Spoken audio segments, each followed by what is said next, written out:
Hello, Guardians, and welcome back to This Week at Shrouded, episode 105. We've got a beefy twid on our hands today. I'm your host, A. Greener, joined by the ever-reliable Mr. Wrecked, and Dunk might be here later, but for now, he's Woo! Not. I'm here. Hooray! Yeah, woo! Let's play some Destiny.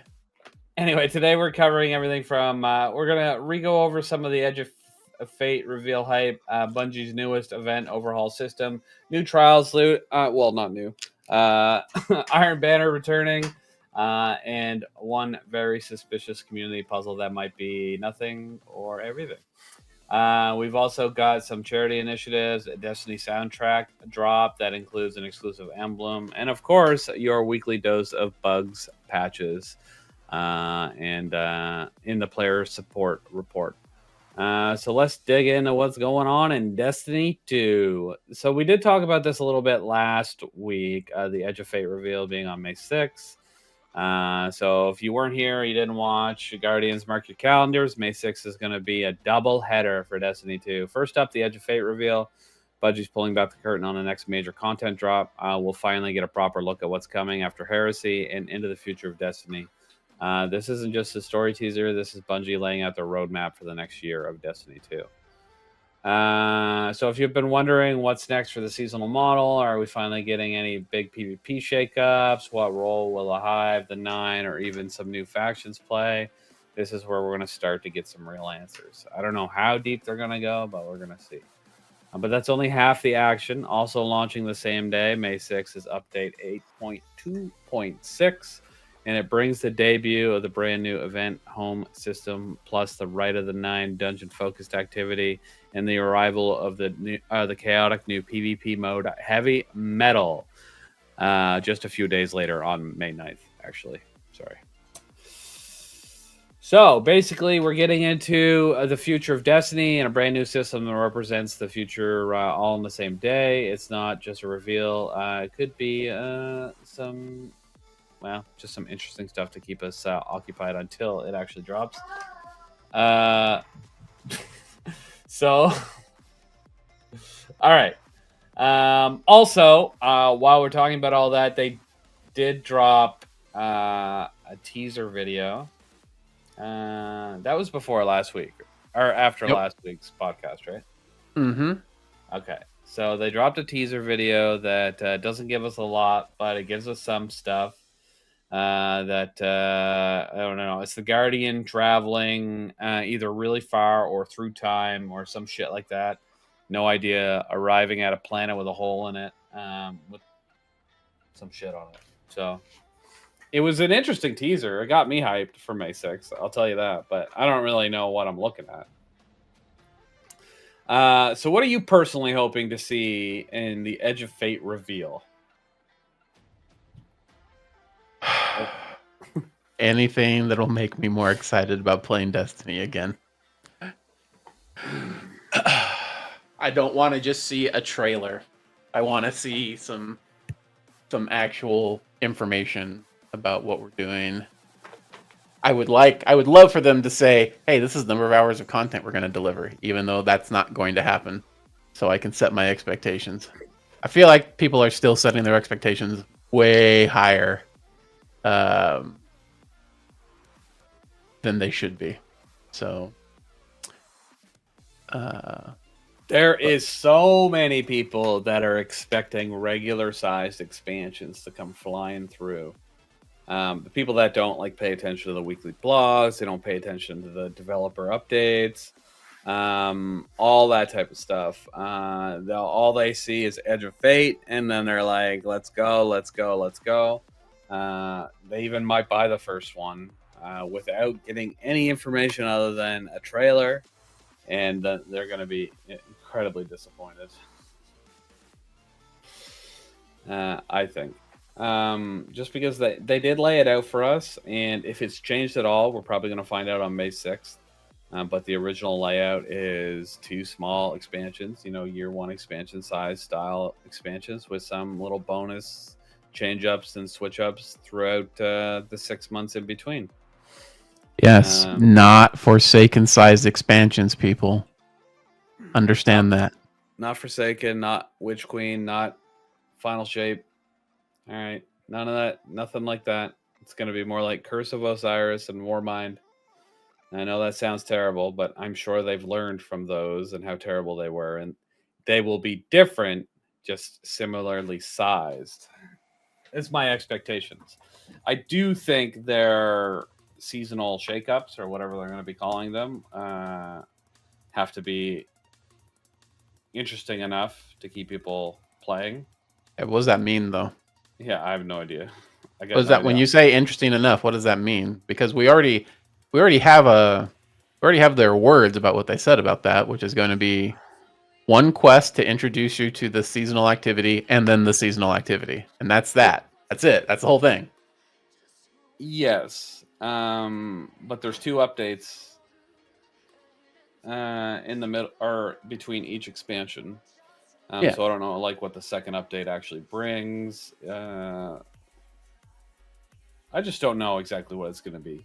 And leading into the Final Shape, they were so excited about episodes, and then they just swapped their tune completely during season 2, or whenever, just before they announced. It was probably episode 2.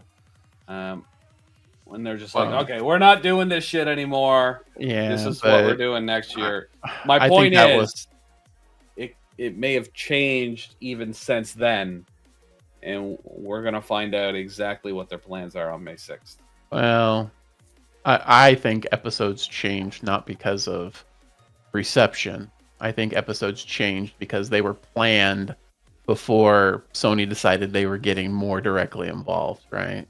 Because it was all around that same time that that episodes that they changed their tune on episodes. So I have a feeling that them moving to these 2 expansion cycles is just a reaction to Sony coming in and saying, listen, this episode's shit is dumb, make more money, try something else. And so now that's what they're doing, Well, don't worry, we're going to be talking about this new event card here in a minute. It's probably just riddled with microtransactions.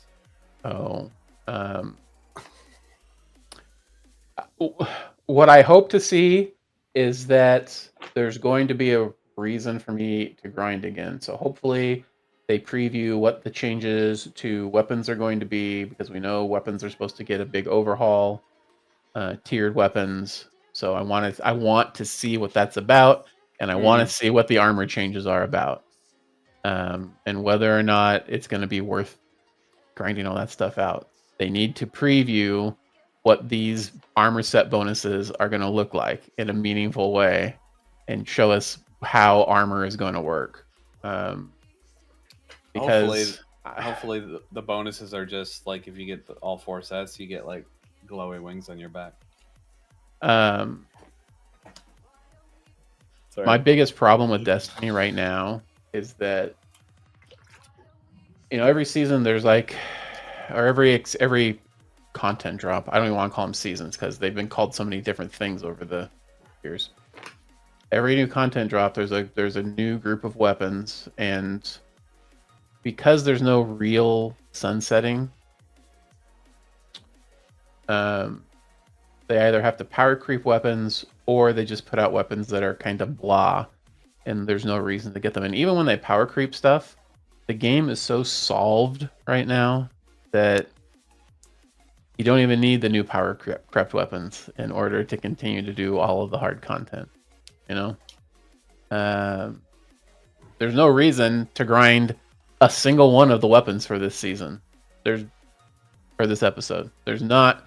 The only reason to do it is because there's some unique role that you want, for whatever reason. Not that it's going to be any more effective than anything else. So that's the big problem for me.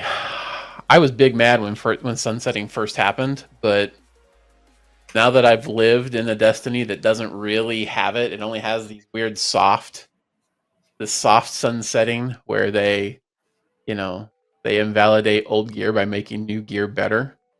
I kind of see the value of making shit go away occasionally, because then there's a point to play the game. So I don't know. I need there to be some reason for me to grind out the game. That's interesting. Oh, I got you for sure. When Trials dropped at episode 3, like, and there was the hand cannon was week 1. I really wanted it. It had all those cosmetic. I've played Destiny more this season than I've probably played it in years. And it was because all that stuff was available to grind for me. And it doesn't always have to be weapons. There's other stuff that you can grind in this game that gets people excited. Sure. Like, so yeah. Anyway, I'm excited. I'm excited. I'm hopeful that the armor sets are worth the grind. I'm hopeful whatever changes they're making to other stuff is worth it. These tiered weapons, it all. But essentially, it's going to be the same thing, right? We're going to get all the same weapons again, but it's going to be these tiered system weapons. So basically, we'll just be deleting our vaults. All right, wait. Let me throw one more. Let me throw one more thing into this mix. I also want to see actual new models at the base for guns and weapons. For the love of God, please give me some new weapon models. Stop reusing the same weapon models. We have too many guns where it's literally the same model with a different sticker on it. Please, Bungie. They're just going to give you the same gun now, but it'll be tier 1, tier 2, tier 3, tier 4. One of the ways you can make the game feel fresh and new, even if it's not, is just to put out some new fucking weapon models. Please. That's not going to happen. So. And big titty goth girl skins. I don't need stuff that is like that, but it would be nice if some weapons looked a little different. Yeah, I agree. That's not going to happen, but, Yeah, well, it sounded like something fell, but I don't know what it was. Maybe my spine just cracked. Okay, so how are we feeling about Red of the Nine and Heavy Metal landing? Or Heavy Metal? Looks fun. It depends on, again. Listen, I'm not interested in running contest mode dungeons just because they're hard. Like the weapons, though. If there's interesting loot, then good. If there's not interesting loot, then fucking waste of my time. Well, ironically, they're literally the same models, just with 9 emblems on them. So, yeah, of course, because is that good enough for you? I mean, there's going to be different perk pools, I imagine. If they're good replacements for the versions of the weapons I already have, then yeah, worthwhile. And I'm not afraid of going into contest level activities. So, I feel like there's going to be a lot of people not getting this shit done. It's going to be way too hard for them. Yeah, well, the same thing happened with Pantheon. That's a shame, but they are. So, it does feel weird that their mid-episode stretch activity is good for me, but not for thee type activity. At least that's what it looks like. Those people can play heavy metal. That's it. Heavy metal as an event is a joke. That's what I think about that. Because it's a full-blown event. Yeah. How fucking stupid. I think it's a little silly as well. Bungie, let's make an event out of a party PvP mode. All right, Bungie. All right. They're trying to push up their playtime. They're still getting 100,000 people almost every day. Yeah, but I assure you that the time people are spending in the game is dropping quite significantly and quickly. Not necessarily, still not at levels, still not at episode 2 levels, which is crazy since this episode 3 is actually done. So, but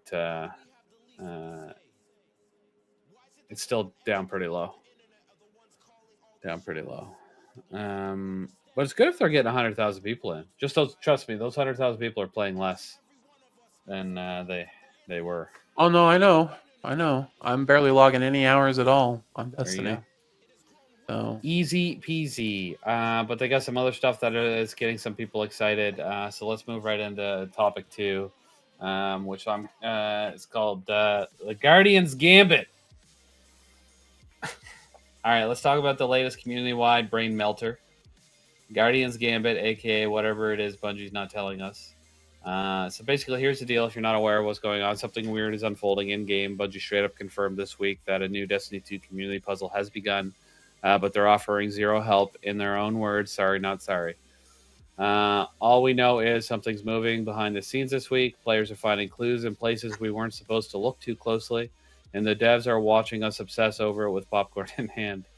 It's not the first time we've been in this kind of situation. You know, Whisper and Niobe Labs, quarters of time to lie. Bungie loves to toss cryptic challenges that pull us into ARG territory. They just did one with Marathon. That was pretty cool. But this time, they're not even pretending to guide us. They even tossed in a cheeky reminder, don't lose your sanity over it. Rest when needed. We won't point fingers, but you know who you are. So that's directed at all our puzzle solvers who haven't blinked in the last 48 hours. Now, obviously, we're not going to spoil anything here, and honestly, there may not be anything to spoil yet, but the timing is suspicious. We've got the Edge of Fate reveal coming May 6th. We got Right of the 9 coming with 8.2.6, and Mysterious Guardian's Gambit dropping into the mix before all that. So I wouldn't be surprised if it all directly ties directly into something deeper, a lore breadcrumb trail, or even lead-in, event lead-in, or maybe a challenge that pays off during the reveal.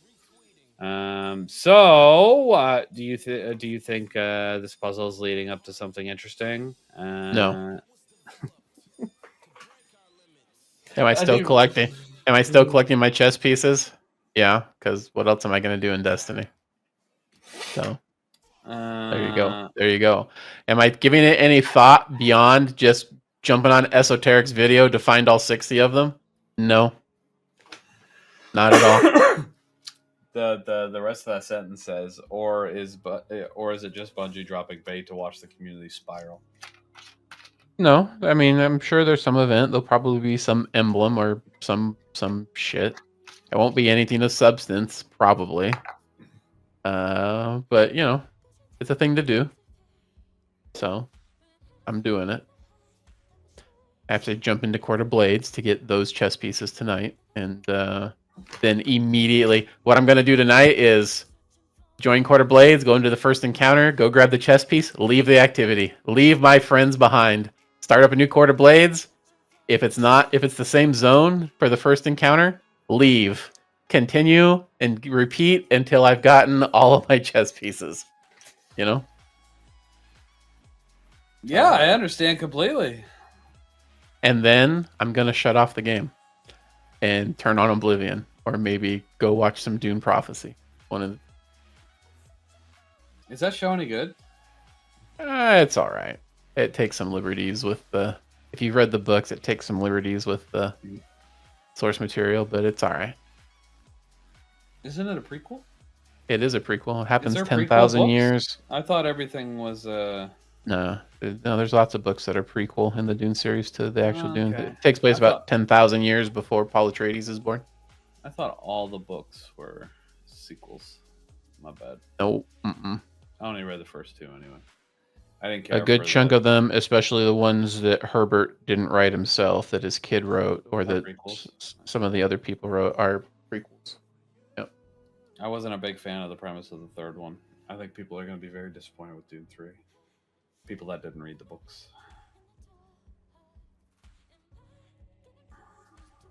Because that shit. Wild. Anyway, this is not a Dune podcast.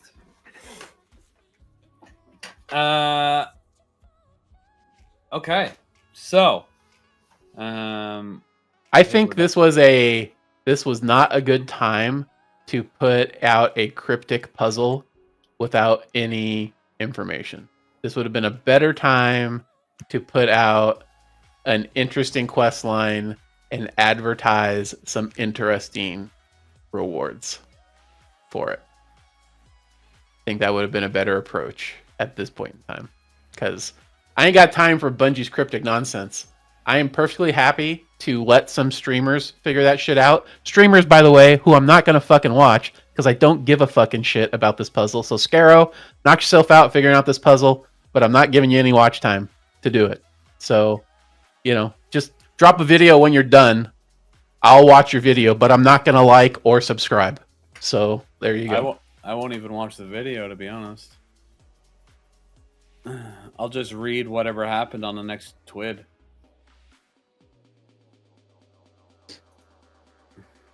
So there's something about some like exotic strange coins that maybe is interesting. I don't know.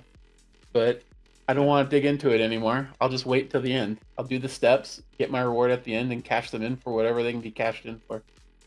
Man, I am sounding like just such a downer right now, but yeah, Mr. Twitter gamer here. I'm finding it very hard to be upbeat about this. You're allowed to be not upbeat about the end of an episode where we have no additional content or anything to do. It's allowed. There is lulls in games.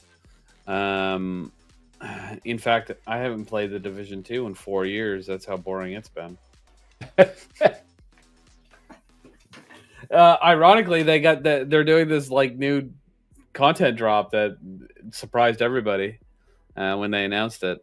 They're like, hey, we're doing all this shit. It's dropping in 2 weeks. And everyone was like, what the fuck? What is going on? Anyway. Once again, also not a Division podcast that we're supposed to be talking about Destiny. So we're going to continue on with the third topic of the night, the event home system. So, Guardians, event cards are officially done. It's gone, retired, sunset. Take them out back and shoot them. And their place, something exactly the same. No, I'm just kidding. It's a little different. Say hello to the event home system, launching May 6th with update 8.2.6 and making its debut alongside new heavy metal PvP mode. So I guess that's May 9th, isn't it? Anyway. Now, Bungie's been teasing a better way of doing events for a while, and Event Home looks like their answer to that. Here's what you need to know. It's a centralized hub for everything tied to the seasonal event. Rotating daily and weekly challenges, a 15 rank reward track free for everyone, a built-in event title page, quick launch options for activities, a reward shop where you spend new tokens, and yes, Space Grandma access remains intact. Yeah, and if you look at the screen previews, not just one new currency, but 2 new currencies. Ooh, giggity! Or the event thing shows silver and then 2 new currencies. That's crazy.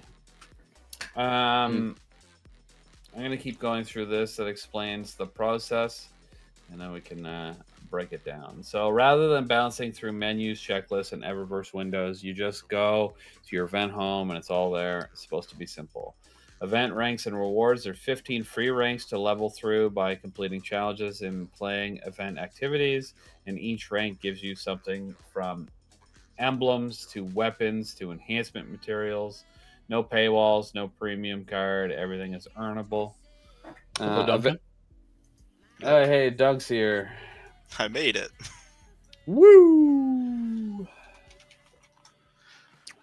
Okay. I was listening to. I'll keep going on this in a second. Everybody listening, but I was listening to the podcast last week, and I listened to myself talk.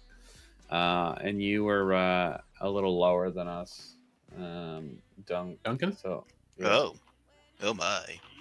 Can't have that. You sound fine to me, but for some reason, what comes over the stream and through the YouTube, and I have you turned up as far as I can. So I don't know if you can.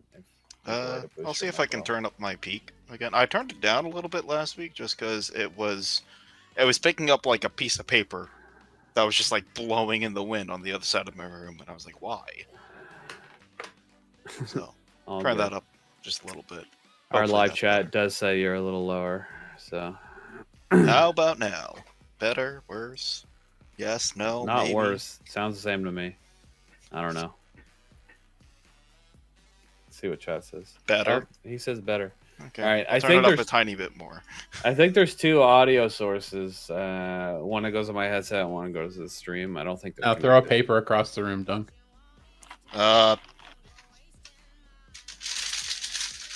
Oh God. Yeah, it's insane.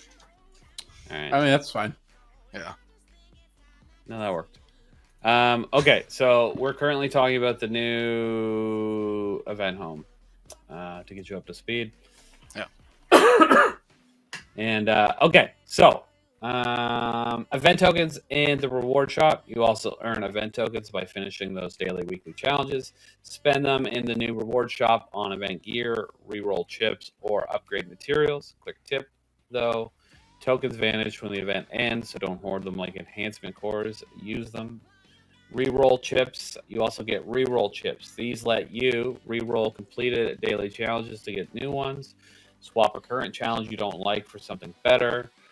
They drop from the rank track and are also available in Eververse for a small silver fee.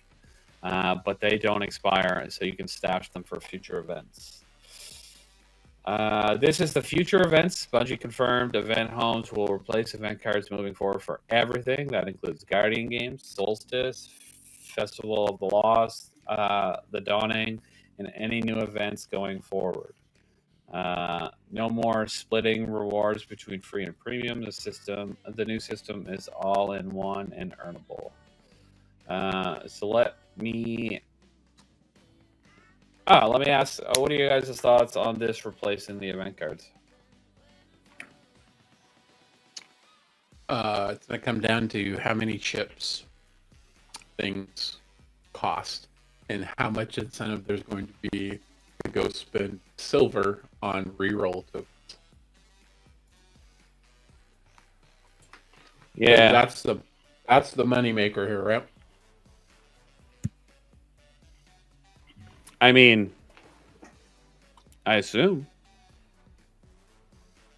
I mean that seems to that's how it's going to come to me. Cool. Yeah.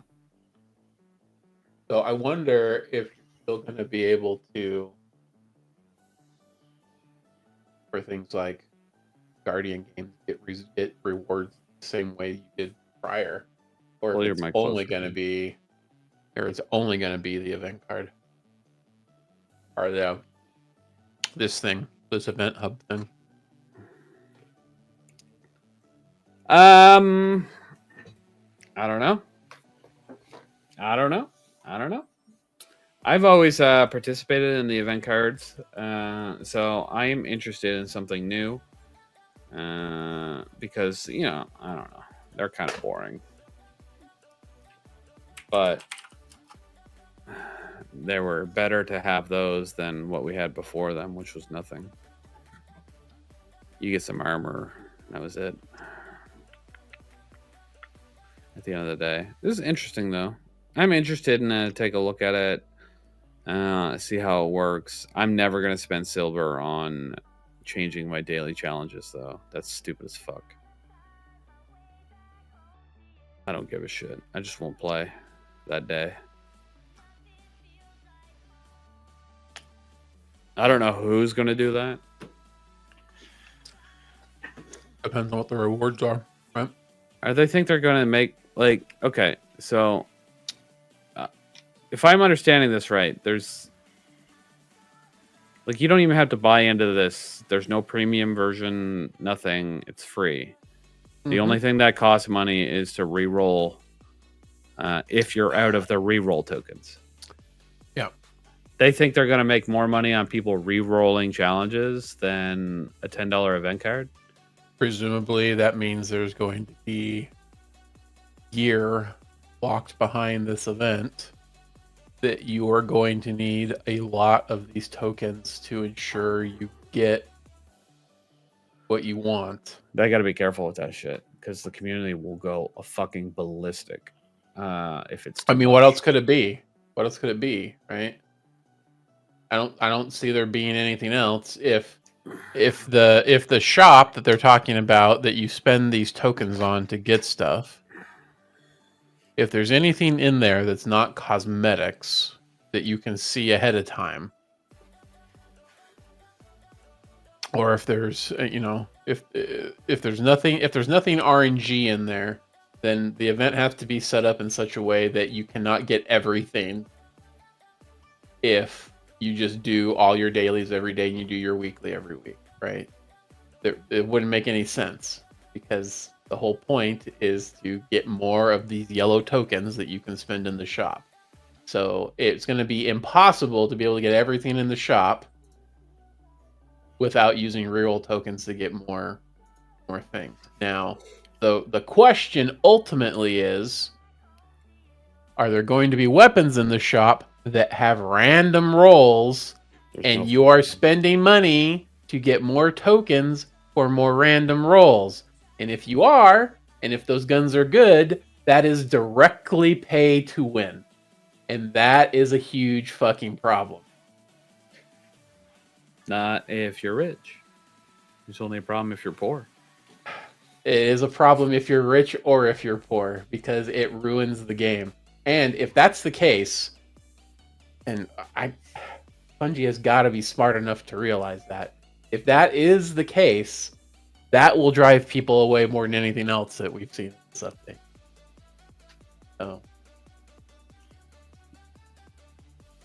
as long as it doesn't have a pay-to-win element, then whatever. If it's just, I want to be able to get all the cosmetics, here, Bungie, take my money.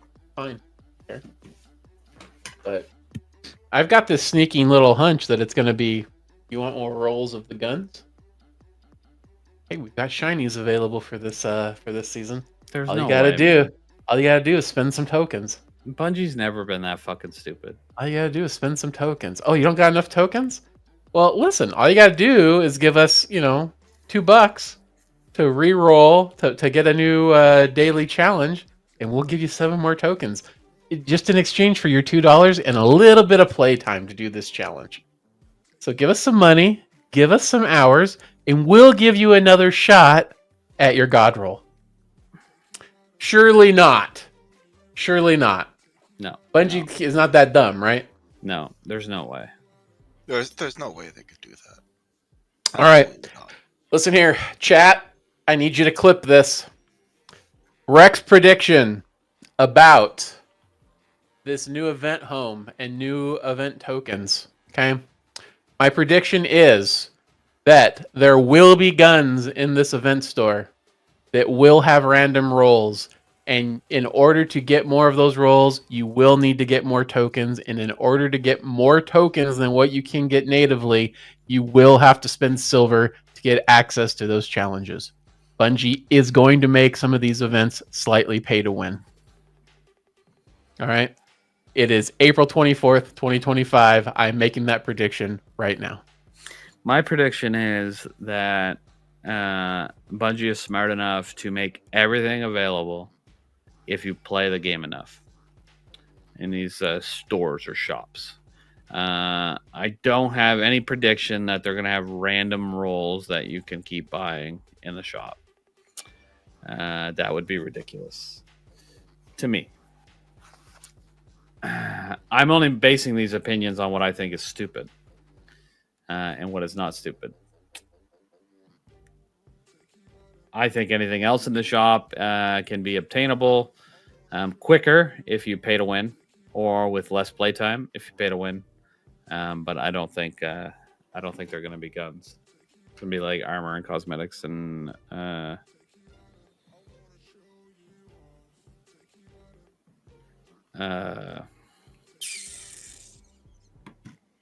emblems and cores, emblems, ghost projections, ghost shells, enhancement cores, maybe shit like that. Whatever those are called, crafting materials.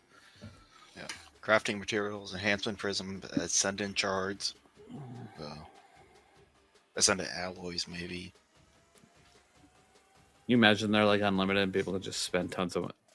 That would make the money. I mean, those people already exist. Let's be honest now. I know, but you can't. There's nothing you can do that will that you can pay real money to buy those things, right? If this allows you to re-roll all your challenges and re-earn more coins that you can buy more like Ascendant shards with, people shell out. Some people shell out money like nobody's business. People that don't like do GMs and shit. Yeah, wait for it. You'll see. you will see. That's what they should do.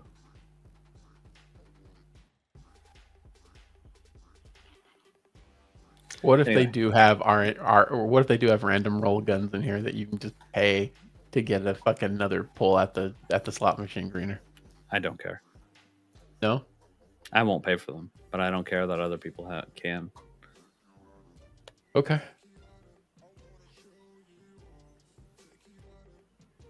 My only issue is if they're like,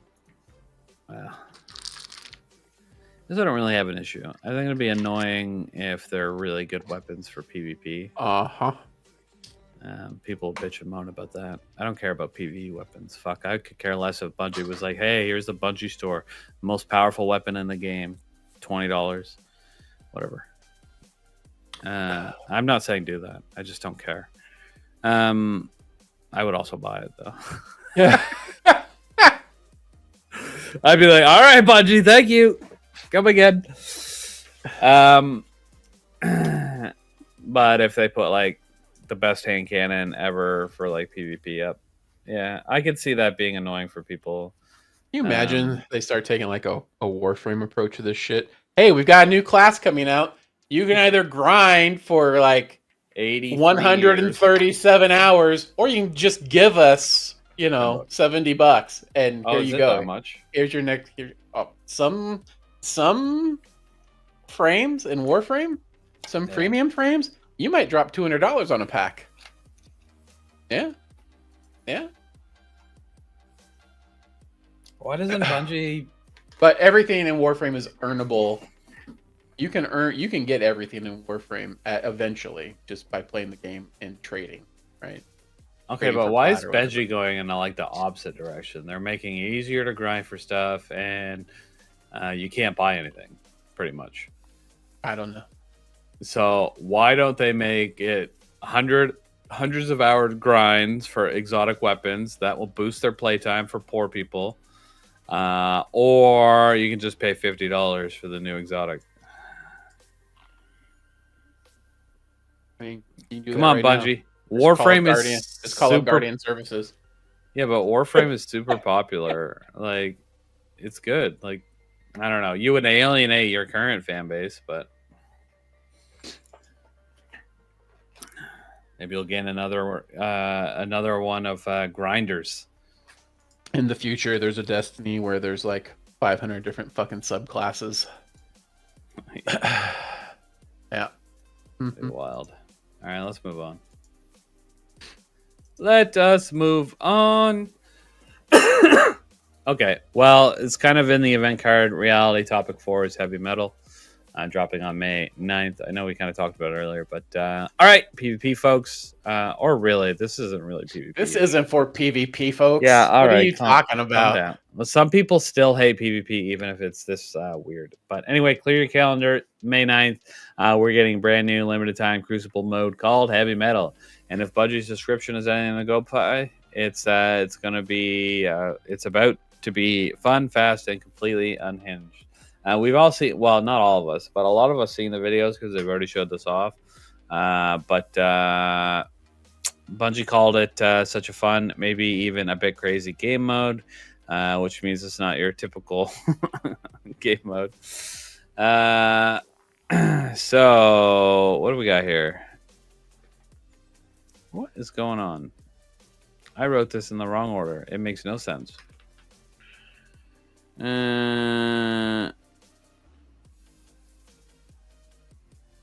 This is the crazy one, right? Am I drunk? Hold on, I need to bring up the article. This is the one where it's Briggs versus tanks? Yeah. Yes. I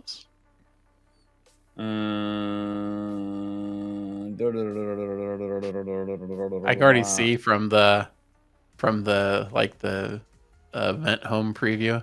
Yeah. There's a challenge on there, complete matches with the Brig, but you probably don't get to choose which you're gonna play. You probably just get thrown into a team, and if it's PvP and you leave matches so you can get the Brig, eventually you'll get restricted from PvP.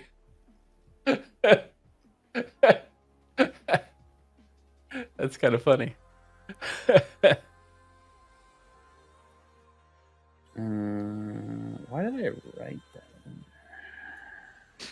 Anyway, why don't you just freestyle it, Greener, about what you think about heavy metal? Bricks versus tanks. I mean, I'm gonna play it like 3 times. How's that? Well, maybe not, because this event card will make me play it more. Yeah, because there's 15 ranks. Yeah, so it's smart to launch that with it, because I wouldn't have played it that much. I wouldn't have played it at all. Are you kidding me? I would have popped in and checked it out, and maybe ran some Shrouded clan stuff with it. Wow, it's not going to be in private matches. That says who? They're not going to add this to the private match options. Yeah, but surely you can join a fire team and join into the heavy metal, right? Not with enough to have 2 teams. So you couldn't do Shrouded versus Shrouded. Could you do it with your? That's fine. That's fine. If you're just going out and having fun with people, it's cool. Anyway, yes. Heavy metal is a battle of Drake tanks versus fallen brigs, if you didn't know. Basically, you just kill each other. First team to 50 wins. You get a point for killing an enemy. They are going to drop a coin. You get another point for picking it up. So it's like Supremacy, but not. A little bit different. Picking up coins gives you health back for your vehicle and gives you your secondary weapons. Your weapons aren't infinite ammo.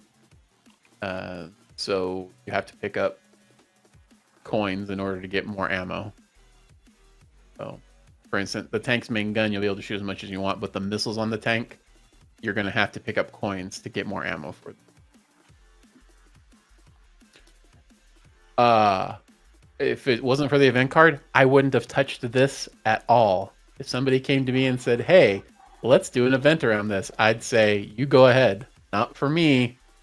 If they said, let's have a clan night around this, I'd say, I'm going to go watch Dune Prophecy or play Oblivion. I would rather hit myself in the junk with my DualShock controller than play this game mode. You are a bummer today, man. Mm-hmm. Good Lord. Lord. I hate party game modes in PvP. I hate them. And it's not just in this game. It's in all games. When fucking Lucio Ball comes around for Overwatch, bleh, gross. Still play it to get the rewards, but only the bare minimum to get done and move on. All right. Well, yeah, I'm definitely going to fill out this event card, get everything that I can, whatever it is, all the jazz. Hopefully it doesn't take too much time and effort. But Bungie probably is trying to inflate their playtime, especially now that there's no seasonal stuff. So I suspect that. Oops, falling. All right. Anyway, I suspect it might take longer than normal event to complete everything. Yeah, you can join me. It'll be a great time. Great time. I can't wait. I mean, it would be great if it was available in private matches. That way, a couple of us could get together and just cheese it out and get it done as quickly as possible. That'd be fun, yeah.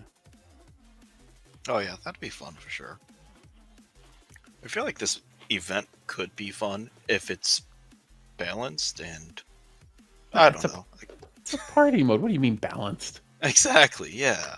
That's the one big thing. It's not going to be balanced. Like, we're going to get into there, and it's always going to be either Drakes are always winning, or it's going to be the Briggs are always winning. One of the two, because the Drake main cannon is not that great.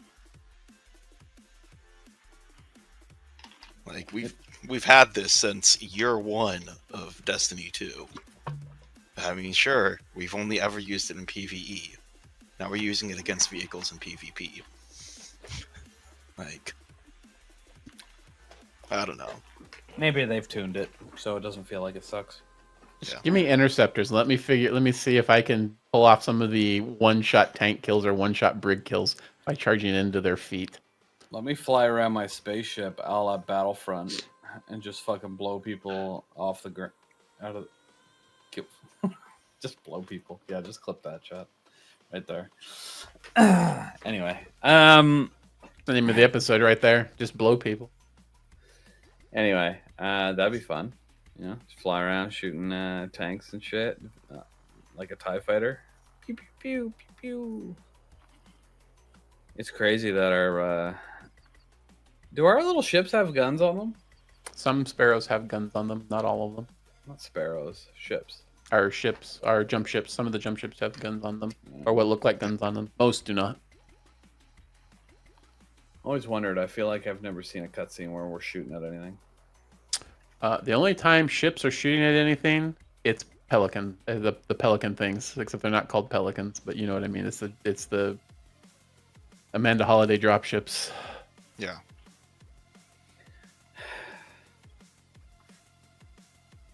She's dead, Greener. Get over it. I hope we go back based on the teaser trailer. I hope we go back in time and we just go back to that season and save Amanda Holiday. No, And that won't happen. That's all we do. If anything, she'll just And then- rise up as a guardian. We just leave. If she rise up, no. So cliche at this point. You It can't would be, You can't yes. make her a guardian anyway. It's not even Amanda if she's a guardian. Like it's the same thing as saying. And then what are you gonna do? The exact same storyline you do Crow, where he gets his memories back. No. Like No, I was listen. thinking more along the lines of Anna Bray. Listen, we've only done that twice. All right. Anna Bray and Uldren. well, Anna Bray just learned her past from people. Aldrin actually remembers it. So it is different.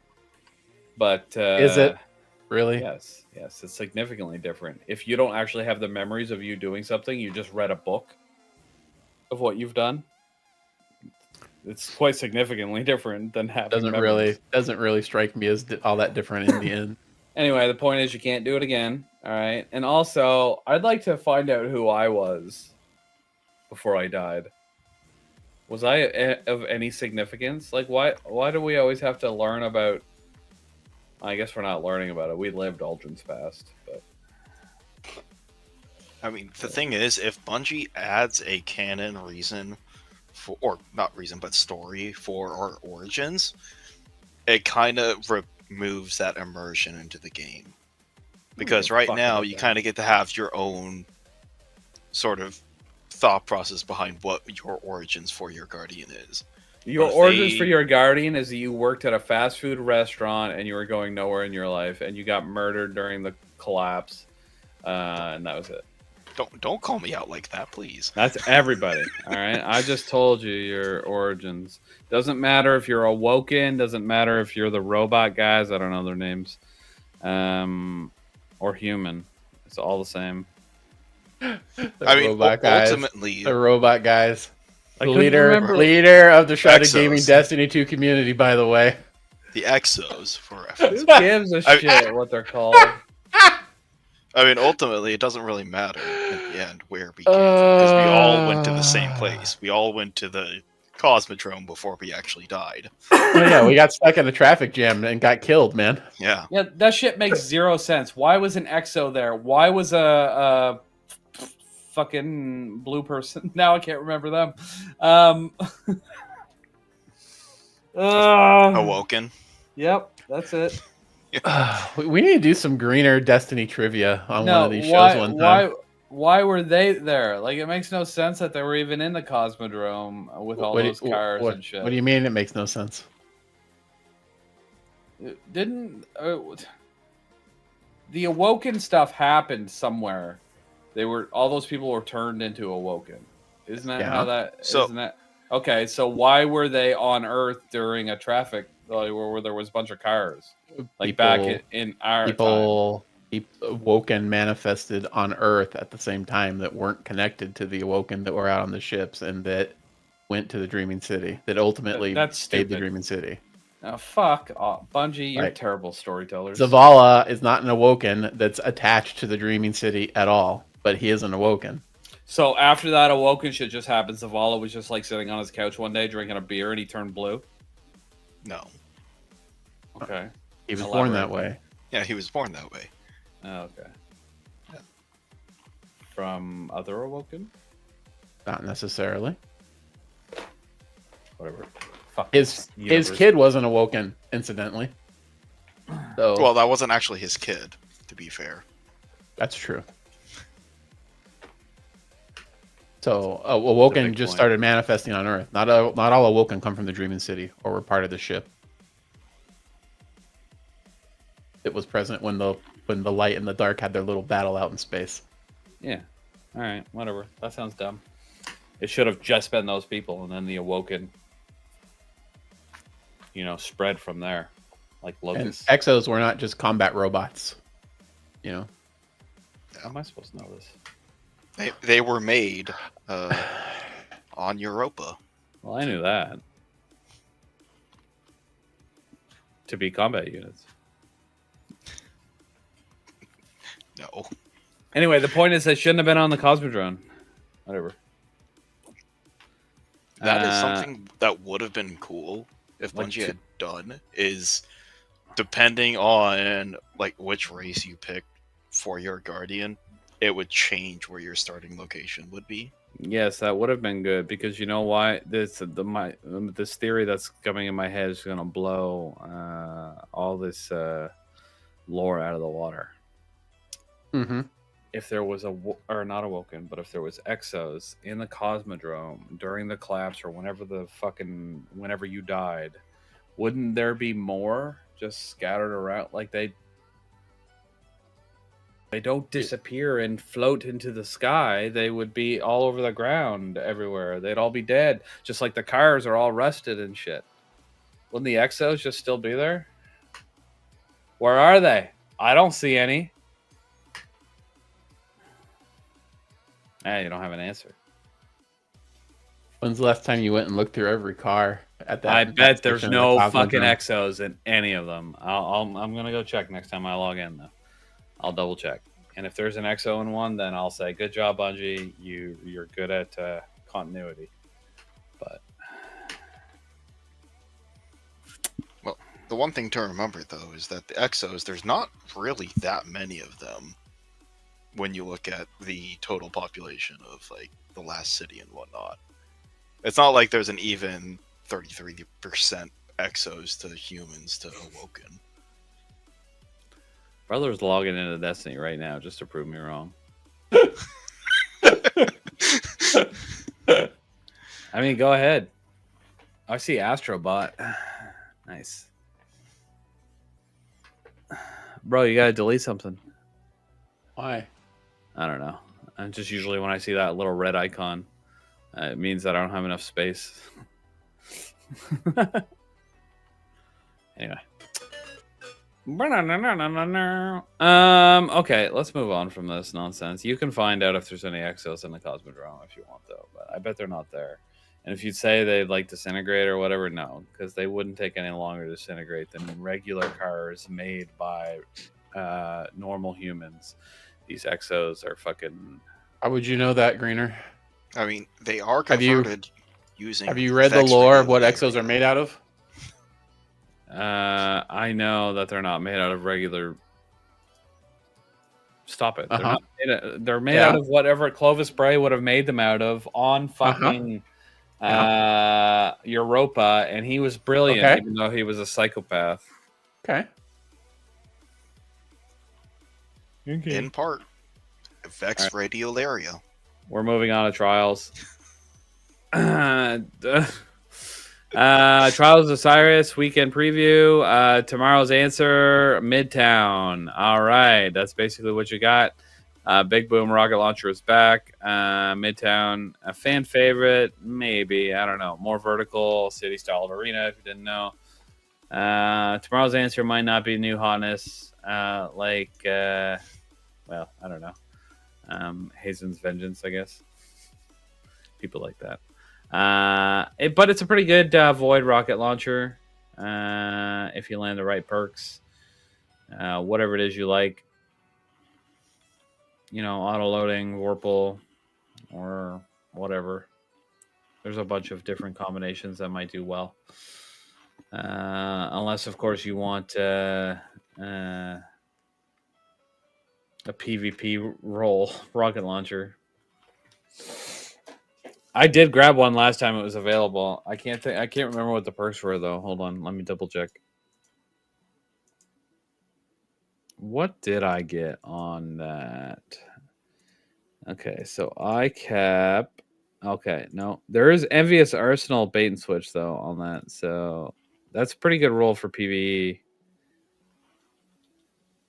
Oh, I also have... Oh, never mind. Wait. I have Envious Arsenal. Yeah, and bait and switch is better. Because I do have Envious Assassin as well, and bait and switch. But Arsenal's better now.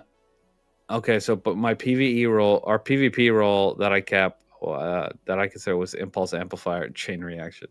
So, I mean... But not many people use rocket launchers in PvP, at least not to my knowledge. I was looking for dead exos lying on the ground. Did you find any yet? I'm getting there. Yeah, not there yet. Still got 2 traversals to go. Why don't you just go where Han is and look around? I'm going to where we resurrected, homie. To where the cars are at.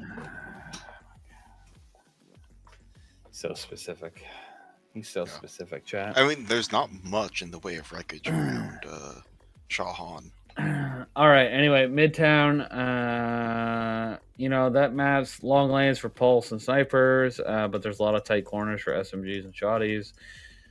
So it should be pretty diverse loadouts and tightened barricades. Unfortunately, fuck's sakes. Trials changes reminder, just a quick PSA for those catching up. You don't need to go flawless to earn adepts anymore. A 3-win streak will unlock post-match adept drops. What that means is if you get a 3-win streak and then you fill out your card to 7, go to the lighthouse. Then if you leave your card active at 7 wins, or 7 total wins with a 3 streak, you will still get a 50% chance for adepts to drop at every win after that. So you can get a bunch. Rocket launcher is good for PvP and good for PvP. I did say that. That's good. All right. Anyway, it's a lot more forgiving system now. So if you're a solo player or jumping in late, it's still worth grinding out a few cards. Might get some god rolls.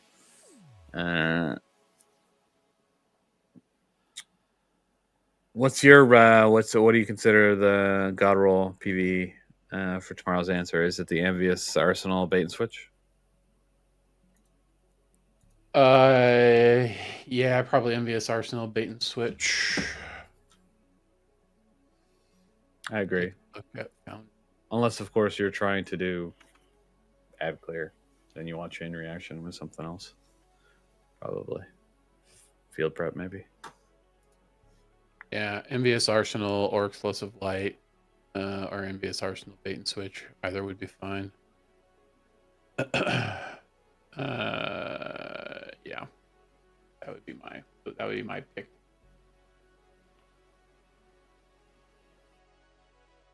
Okay. Cool.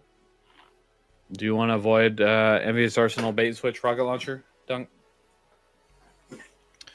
I mean, I already... Well, actually, no, I can't say I already got one. I mean, I already have my own GL that does pretty much the same thing, just different damage. Yeah, GLs are still better. Yep. The chill inhibitor is with the same roll, still does more damage. Yep, chill inhibitor, and there's also the trials GL.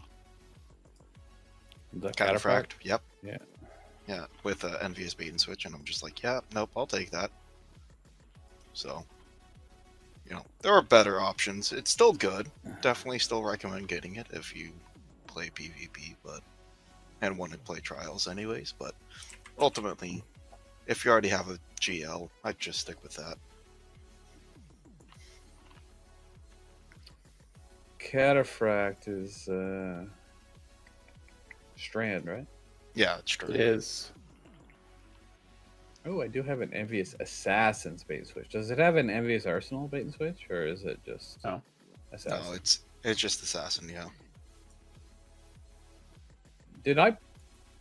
That's the one available from Banshee, right? Or did I get that somewhere else? The Cataphract? Yeah. It was being sold No, at the end of last episode. That's chill inhibitor. I know it's chill inhibitor, but I thought maybe there was another one there That was that one because I don't remember getting that role. The Envious Assassin and Bait and Switch. Yeah. Oh yeah, yeah. Remember the end of last episode? Drifter was doing that little event for Eris. Oh, that's where I got Yeah. it. Okay. Yep. All right. That makes sense. I wondered because it's an adept too. I was like, wait a minute. Yeah. Yeah, you could buy it adept. You could buy pretty much everything adept. You could even buy Ignis Hammer. You know what I just noticed though? Hmm. I went to look at my rolls of that. My mailbox is full of Revenant armor engrams, like full, legitimately full, and I had weapons in there. Oh, what a shame. So Haven't been paying attention to what's been going into your vault there, huh? Or Well, why into the your fuck do I booklet. have so many goddamn Revenant armor engrams? I don't know. Why are you doing so much Revenant bullshit? Yeah. Why are you playing Tomb of Elders? I wasn't. What was I doing? Oh, I did the exotic mission recently from Act 2 or Episode 2. But I literally have 1, 2, 3, 4, 5, 6, 7, 8, 9 of those engrams, and then it's just flooded with regular engrams to fill it up to 21. What the fuck? I'm so annoyed. I don't even remember what gun was in there, but I know it was in there. Whatever. I'm gonna move on. Did you find any exos in the cars yet? Just skeletons, but it's interesting. The skeletons are only specifically in the spot where we were found. None of the other cars have anything in them whatsoever. So one skeleton survived. Yeah. All I the guess the cars one- survived. Yeah. I guess the But one big no. thing to remember is that an unspecified period of time passed between when the collapse happened and when we were resurrected. My point is the cars are there, so an exo body would still be there. Oh yeah, Exobody, I do agree. If I an just exo, mean like all the exo bodies would still be there. The ones that didn't get resurrected into being guardians. Unless every single exo that was there was resurrected into a guardian and you were the last one. I mean, they could- exo bodies are biodegradable. When they're unpowered. Or looters took them. That is possible. always possible, yeah. Or it could be equally possible that there just weren't many exos to begin with that were there specifically in that highway. I mean, think ultimately- what's more probable is there's no lore reason for you as an exo to be right there in the Cosmodrome, and Bungie didn't give a fuck. That's also possible, yeah. That is probably the most possible explanation. I mean, you got to remember that, like a year or two before Destiny 1 went live, they kind of scrapped everything and redid everything. I also think the same about the Awoken. Like, you died there at some point, probably long before the space battle even happened. So Not there's no... necessarily. It's Well- unclear when the Guardian died. Yeah. It doesn't necessarily mean the Guardian died during the collapse. Just because they're here. Why would a doesn't regular human be running around out in the Cosmodrome where all the Trying- fallen and all the trying to shit... get in there. It's not as if the only humans on Earth are the ones that live in the last city. I've never seen there any are human others. settlement. You don't read the lore. There are human settlements all over the planet, but the last city is the only really safe place. Well, then everyone should be there. I don't People understand. are headed there. We could have been headed there along this path, and we just happened to get whacked right here. Bullshit. And that's when ghosts found us and raised us from No, the dead. you said the only place... All right, whatever. I don't care. Yeah. I hate it. No, you should... They should have just had different starting locations. I do feel like different starting locations would have been cool, but it also would have been a lot, especially since they kind of, again, last minute ditched everything and redid the game. like, I don't know if you know this, but Destiny 1 was originally supposed to launch going up to the Taken King DLC. It was supposed to launch with that much gameplay in there, and then they cut it down to half the size or even less than that. Wild. Yep. No. Iron Banner returns May 24th. Wait. No. Hold on. Okay, it says stockpile before May 24 refresh. Okay, yes. Iron Banner is returning. But there was a potential weapons refresh on May 24th. So, listen. Get your Iron Lord armor ready, baby. Iron Banner is back next week. And while the core experience remains the same, Bungie dropped a key piece of info that might make this week grind a little more strategic. Here's what we know. Iron Banner returns as usual next week with the current loot pool. But Bungie has confirmed that 3 new weapons are being added to some activities starting May 24th, and Iron Banner is one of them. So what does that mean? It means if you're sitting on extra Iron Banner engrams, now's the time to start saving them. Because once May 24 hits, you'll be able to focus those engrams into the new loot pool, including whatever mysterious weapon or weapons that are coming to Iron Banner. So if you're already farming Iron Banner for current or for armor, current god rolls, just bonus value, or maybe just your Iron Lord guild, or just the first time ever, just keep that in mind. Play next week to farm engrams and reset your reputation. Don't spend them right away unless you still don't have what's good Iron Banner this season. I forget. Is Stagger. Little Stagger. What else is dropping? The rocket sidearm. Is that still dropping? Obnoxious Mastery. Yeah. Okay, that's the chill clip one, right? Air trigger chill clip. Yeah. Yep. Okay. That's the stasis rocket sidearm, everybody. If you don't have the god roll for that, or if you're looking for a nice Grimill's 120 hand cannon, you can spend your engrams. But just keep in mind there may be a cool weapon. It may suck. Whatever weapon they're adding on May 24th might be terrible, but it might be really good, and it might be nice to have like 80 engrams just sitting there ready to go. You know. Anyway.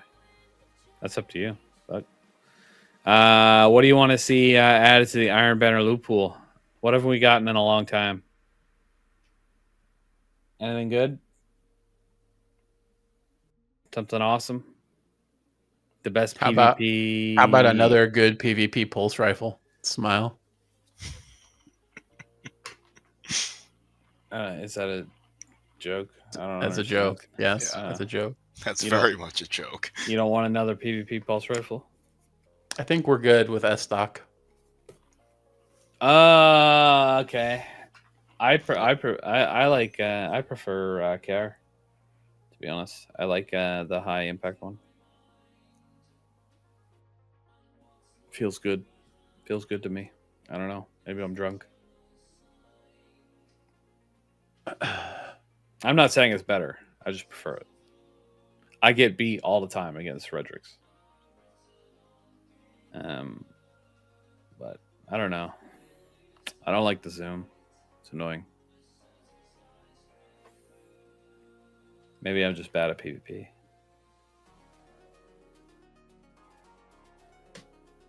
Okay. Good talk.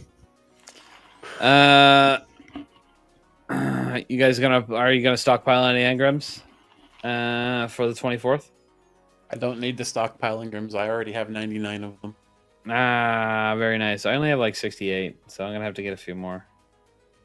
I'm also not gilded yet this episode, so I have to do that. You know what else I haven't done that I have to start doing, especially once we get a release date for Edge of Fate, is I haven't gotten the, what do they call it? The seals, yeah, for any of the episodes. So I'll have to get all those done before the launch of Edge of Fate. We're going to start giving away expansion pre-orders, too. I feel like we haven't done that in a long time. It's been just over a year now. Usually these things are well in advance, and we can give away pre-orders.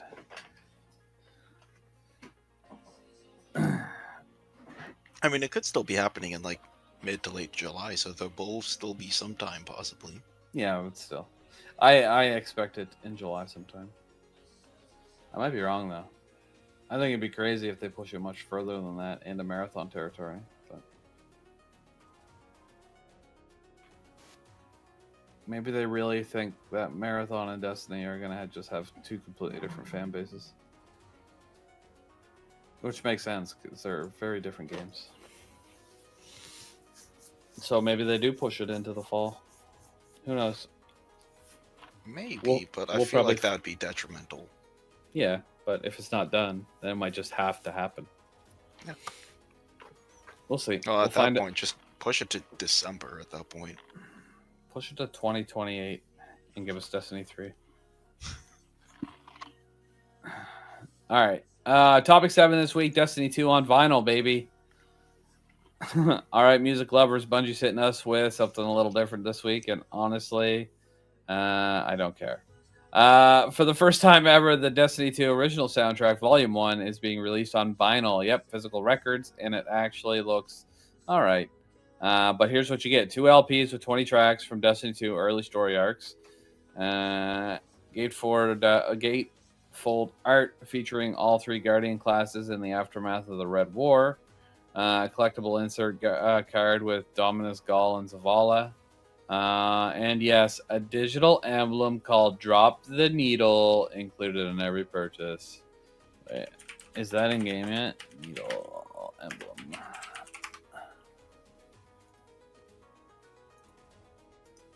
All right, let's show it on the screen here once I download it.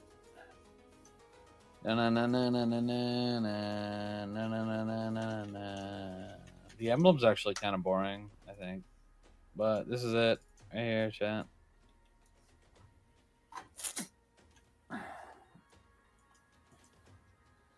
You guys won't be able to see it, but the stream can see it. The podcast YouTube video watchers can see it.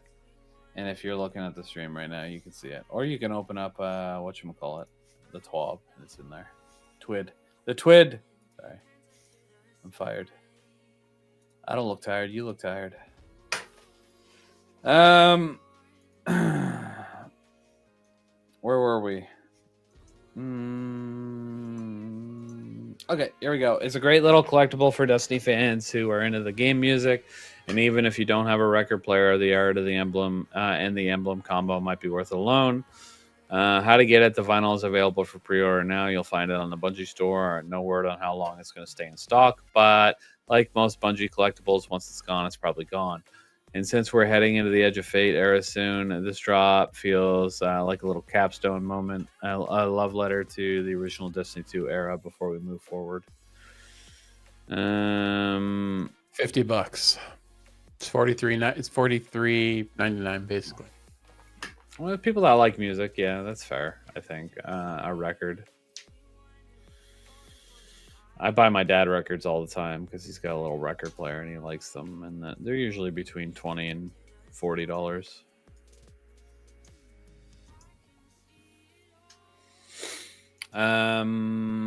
Also, if you want uncompressed audio soundtracks, we have them on our loyalty point store. Just FYI. Sounds exactly the same as a record. I'm just kidding. No. Records are terrible.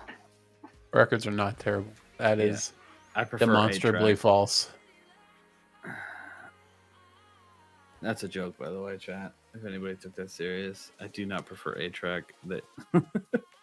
I would wager that probably one person in the chat right now has ever actually listened to an 8-track. It's a devil. Maybe.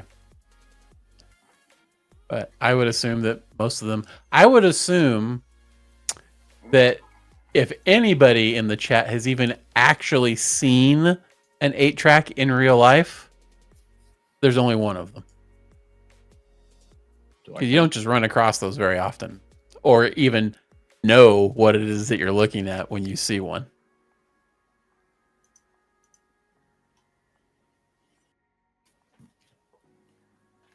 It's a little thicker than my iPhone. A little bit shorter, I guess. Are we talking about an 8-track or your dick? Thick. No. It'd be a lot smaller than my iPhone if it was my penis. All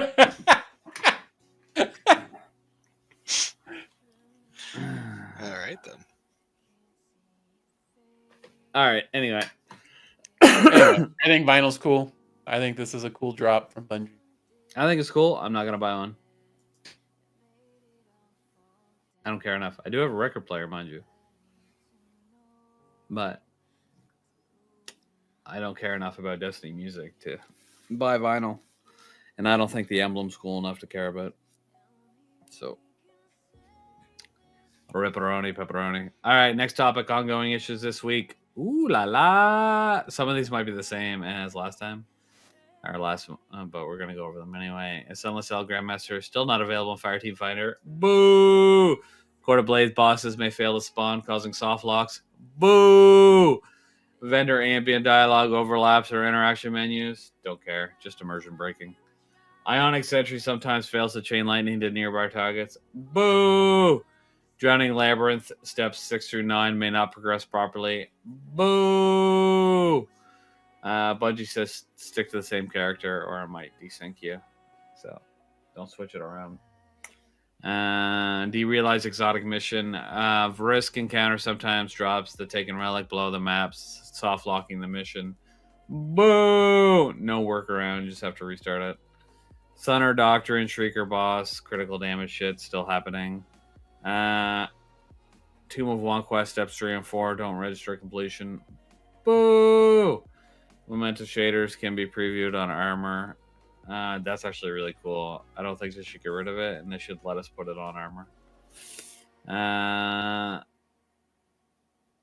Honor the Hercules ornament. The right bootstrap is misaligned. Oh my god, who cares? Second filament and spirit of filaments currently don't grant devour when facet of protection is equipped. Boo! That's it. As always, check Bungie help in the known issue list before assuming it's a you problem.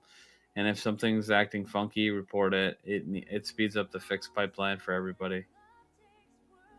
That's all I have for Destiny news. I have bits of SGC news I want to go through, and I'm going to give my first impressions of Marathon. Shoot. Anything Destiny related you want to talk about? Before I plug Extra Life and I got plugs. That's Zero to it. Hero. I got plugs for Zero to Hero. Okay, all right. Unless you're gonna do it, you're welcome to do it. I do have it written down. All right. Okay. Give us your marathon thoughts before you give us plugs. All right. Basically, I'm just gonna reiterate the tweet I put out earlier today, but in different words. So if you read that already, get ready to hear the exact same thing. All right, so I put about 6 hours in a marathon total so far. The marathon alpha. First off, it does feel a little slow, but it's deliberately slow. Once you figure out like how to move with your characters a little bit better, unlock a few upgrades, start dipping into the black market, everything clicks together. It's not like they didn't design the gameplay to be slow. There's a progression system, and once it kicks in, it's beautiful. And I'm still not fully kicked in, right? But you get all these mods that reduce the heat, speed up things, and then like if you watch my gameplay from the first hour last night to the last hour that I streamed, you can see things progressively getting faster and faster, and it gets even more and more and more. So that's not a bad thing. A lot of people, the reason I mentioned that, a lot of the things I mention are negatives that other people are mentioning that I'm trying to give some context to, because I don't think they're as bad as what people are saying. People online keep saying, it's Destiny PvP or Tarkov. It's honest, and honestly, it's neither.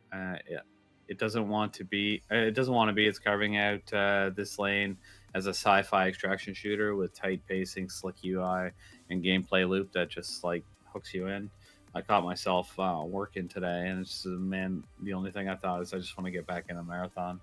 So that's how it knows it's got your hooks in you, and it's an alpha, so it's only going to get better, hopefully. Anyway, now I've only played one map so far. The alpha has 2 maps, but I actually like learning it deeply. So it's part of extraction shooters is learning the maps, learning what's where, what you can do. So Bungie said there's going to be 4 maps at launch. Now in the comments below, I know the 4th map drops shortly after the launch. Please stay out of the comments. All right. But I really hope to see. Some larger zones with multiple extraction points.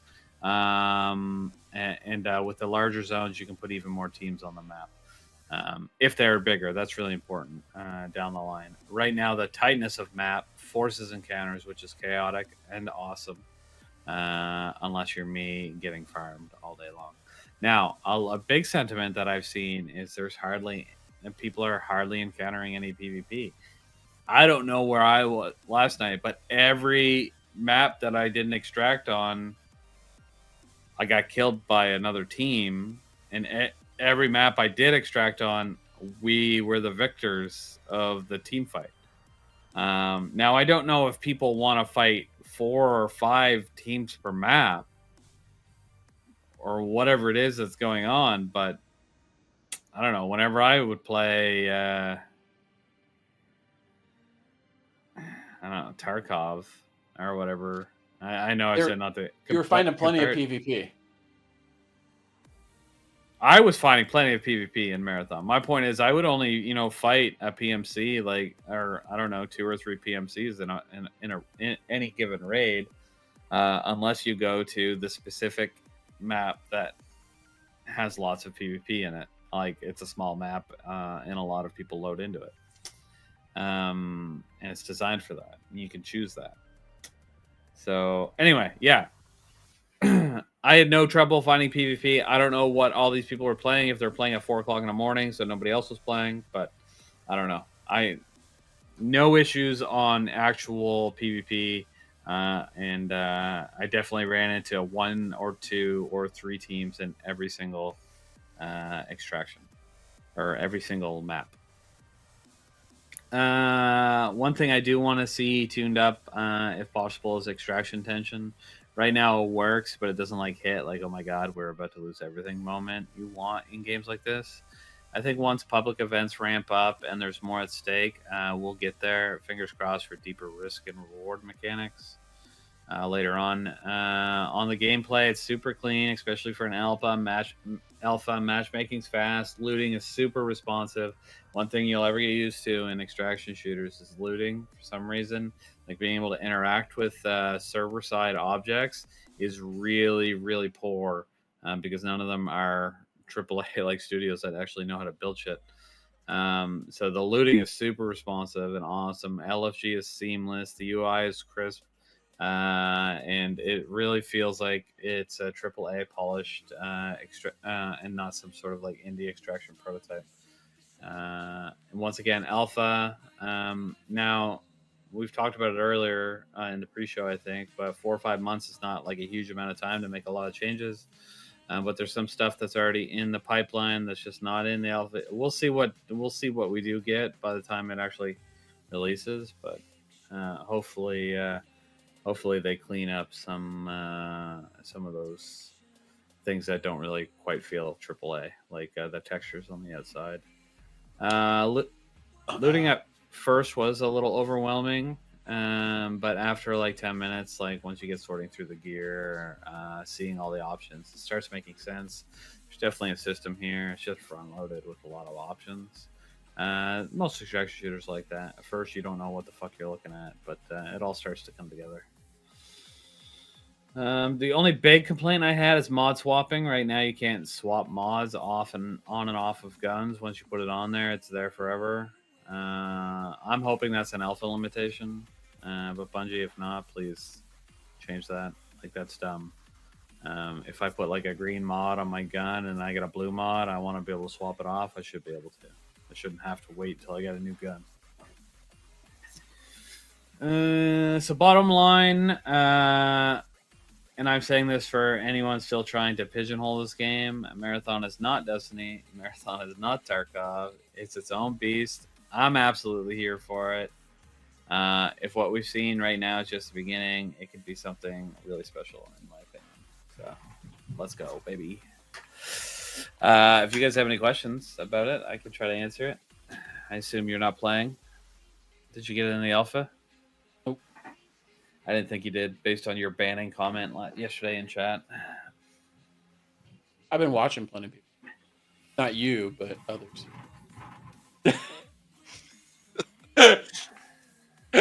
I did watch some of your stream yesterday. All right, it's fine. But I've been watching plenty. I'm watching who? Convinced. I'm still not convinced it's for me. That's fine. But you know, I'm excited for the beta to launch so I can actually try it and see how it feels. Shooters, so much of a shooter is how it feels to actually play the game and shoot the guns. So yeah, and it feels I good. won't really know until I get that opportunity. It looks like it feels like Destiny. Yep, I can see that. The gun movement and gunplay is really slow at first. Like even ADS, it's like, and that's a part of what people are complaining about. And when you're moving with the guns in your hand, but that's the thing. As you progress through the game, you unlock, black market options. You unlock, you level up more. You learn how the public event systems work, or how you can get more loot or do better loot. And those add-ons go onto the guns, and it increases that stuff, right? It's a progression system that's designed in there. So just a lot of the complaints and whatnot that you saw at the beginning, or that people are seeing in the first few levels of the alpha, is how slow it feels. It's designed that way. You're supposed to be able to progress into a better character. And I like the concept of that. Tarkov does have that system, but it has like experience bars that you can actually see, that allows you, it gives you, visual feedback. And I think that's the difference between people who are seeing, because you can only, when you first start in Tarkov, you can only run for a very short period of time, and then you're out of breath. But as you run more and more and more and more and more, you level up your endurance, and you can do it better. Now, Marathon doesn't do it that way. It just, it adds like augments that you can attach to your body that reduces the heat buildup, which is what stops you from being able to sprint and slide for any given time, and so on and so forth. So it's a different system, and it doesn't have to be the same, but it is there, and it does exist. The game speeds up as you go higher, as you play more, and as you get better at it. So I think that's what people need to see, because there's a lot of people that don't know what the fuck they're talking about. Yep. Also, my take, just from watching, the game does not seem slow once you've seen somebody who's put a couple hours in. Mm-hmm. Like it speeds up. It absolutely speeds up, because even without the mods, you learn just how to do the movement better, and when to do it, and how to manage your heat, and manage the heat a little bit better. At first, it feels like so like, oh my god, that increases so fast. But there's ways to move and manage and do those things, and it's not end of the world if you. At first, I thought it was end of the world. Like I must have got hit by something at the exact same time that I overloaded my heat the first time, and I lost my shields. I was like, "What? That blows your shield?" But it doesn't do that. In fact, because I tried it, because the first 2 hours I avoided doing that as much as possible, and I was like, I decided to try it again, and I was like, "Oh, it doesn't actually damage you in any way. It just slows you down, and then you have a bit of a cooldown." So I had no problem actually activating it a lot more, which helps you move around quicker, because you're not always watching it as much. Makes sense. Yeah. Anyway, I think it's got potential. It needs some work, but it feels good. The loop's there. As long as they add content, interesting stuff, more guns. There's got to be more guns. There can't just be one assault rifle, one LMG, one shotgun, and one sniper rifle.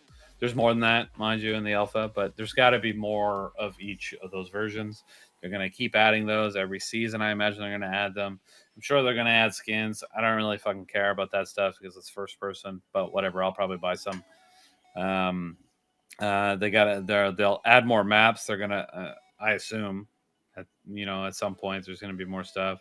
There's gonna be more missions to go through, which helps progression. It unlocks black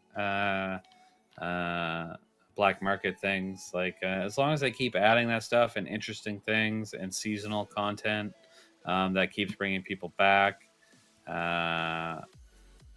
And I don't know if they're going to reset it like they do Tarkov every season, which seems to be the winning choice for extraction shooters, to put you back at the beginning and make you grind it all out again, a la Diablo, I guess, or Tarkov.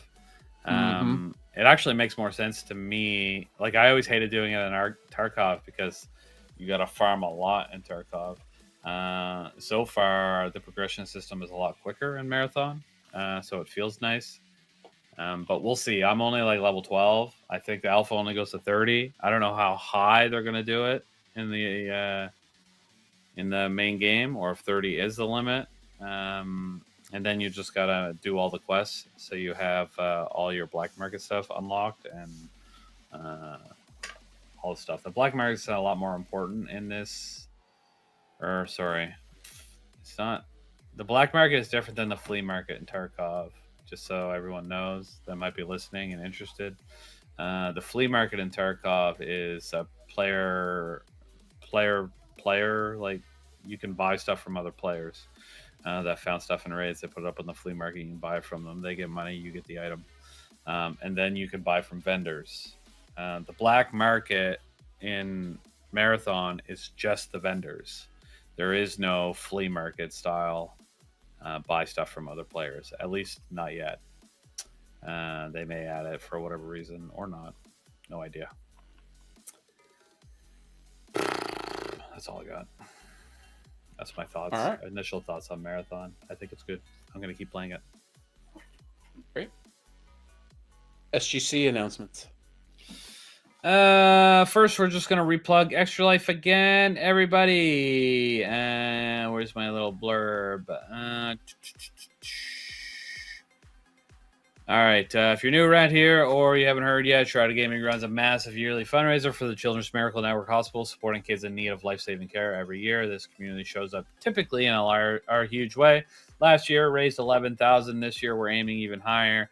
We're doing it through Tiltify instead of Donor Drive. FYI, it doesn't make much of a difference to you, but it will look a little different on the interface. Why switch? Better tools, streamlined overlays for Twitch. The milestones and incentives are easier to run through and keep track of. It's just smoother integration. So yeah, we got some awesome stuff in there. We're gonna have ridiculous incentives once we get to the 48-hour stream. We do need to unlock that before October. 4,500. We're currently at 700 and something right now, so we're doing great. That's steady progress. Of course, there's a lot of stuff you can earn in there in incentives, and we just added the 2025 Extra Life hoodies to the incentives, so make sure to go pick one up and donate to charity. I would show it to you if I had it, but it's in the wash. Sorry, I got the old Game to Give Shrouded Game to Give sweater on right now, which you can also get on there if you missed it. Where'd you go, Rec?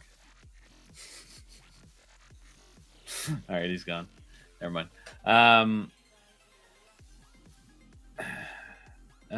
Yeah, if you missed it, you can pick this one up if you really want it. So whether you're dropping $5 or $50, it all goes towards real families and real kids who need critical care. Every dollar counts. And if you can't donate right now, share the link, get the word out, put it on your Facebook, whatever it is, doesn't matter. That's how we grow this beyond $11,000 this year. So the campaign is live. You'll find a Tiltify link in the video description for anyone live on Twitch right now. The link is in the chat. Yeah,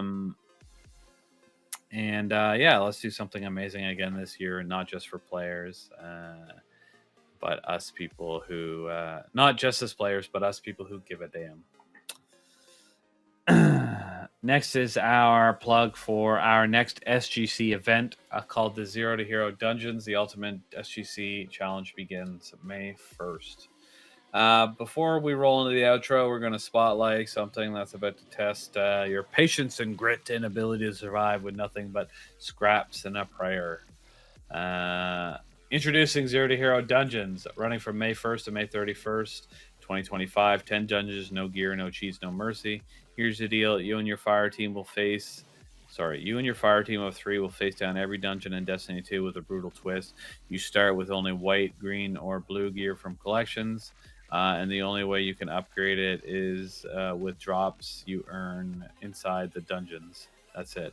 No infusion, no farming, no checkpoints. You go in with garbage and try to walk out as legends. You'll run the dungeons in order at your own pace, but everything has to be cleared start to finish. No skips, no second chances. You'll tag all of your dungeon gear with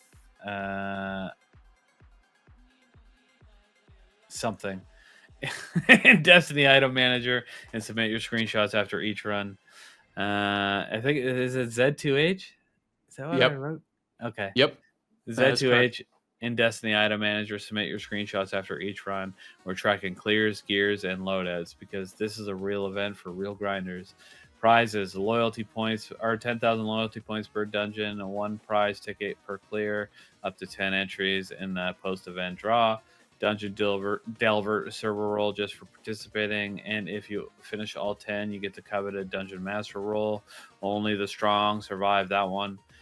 You have until May 31st to finish all 10 dungeons. And one last note, you must be in an SGC clan to qualify for prizes. So if you're not in yet, fix that immediately. This is going to be one of our most fun PvE challenges we've ever thrown down. So the question is, can you go from 0 to hero? If there's anything else you want to add to that, go ahead. No, you got it, homie. Thank you. All right. Easy peasy lemon squeezy. Got anything you want to talk about before the outro, Dunk? I have nothing to report. Cool. Easy peasy lemon squeezy. All right, where's my outro? Chat. I lost it. We're dead. We're done. I can't do this anymore without a script. All right, Guardian. That's our Guardians. That's a wrap on episode 105 of This Week as Shrouded. We talked about the upcoming Edge of Fate reveal dropping March 6th. Mark your calendars for what's likely to be a major reset moment for the next year of Destiny 2. We've covered the rollout of the event home system launching with heavy metal PvP, Trials bringing back tomorrow's answer, Iron Banner returning next week with stockpile strategies, and yes, even Destiny 2 vinyl soundtrack, because Bungie knows we'll buy anything with an emblem. We went over the latest round of bug reports, the player support updates, and of course, plug 2 incredible ways to get involved with the community, our Extra Life campaign, and our Zero Hero Dungeons Challenge. Huge thanks to Mr. Recht and Dunk for joining me this week. And as always, thank you for listening, watching, sharing, and just being a part of the Shrouded community. If you like the episode, drop a like, leave a comment, hit that subscribe button so you don't miss next week's deep dive, because after May 6th, everything might be different. I'm A Greener, and I'll catch you next week on This Week at Shrouded. Bye. Bye.